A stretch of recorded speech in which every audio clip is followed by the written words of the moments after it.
தினம் ஒரு திருக்குறள். அறத்துப்பால் பாயிரம் 7வது அதிகாரம் மக்கட்பேறு 64வது குறள். அமிழ்தினும் ஆற்ற இனிதே தம் மக்கள் சிறுகை அளாவிய கூழ்.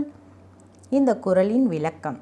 தம்முடைய மக்களின் சின்னஞ்சிறு கைகளாலே அளாவ பெற்றது மிகவும் எளிமையுடைய கூழேயானாலும் அது பெற்றோருக்கு அமிழ்தினும் இனிமையானதாக இருக்கும்.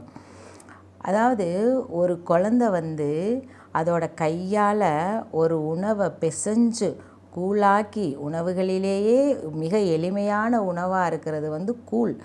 அந்த கூழ் மாதிரி பிசைஞ்சு வச்சு சாப்பிட்ற உணவை மிச்சம் சாப்பிட்ற பெற்றோருக்கு அமிழ்தத்தை விட மேலானதான் அந்த உணவு.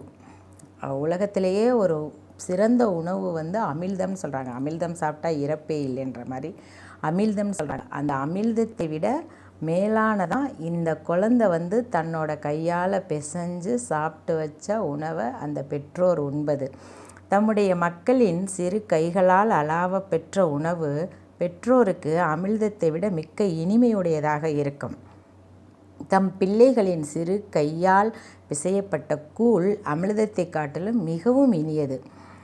சிறந்த பொருளையே நாம் அமிழ்தம்னு சொல்கிறோம். இருக்கிறதுலையே சிறந்தது நாம் உயிர் வாழ்கிறதுக்கு அமிழ்தம்னு சொல்கிறோம்.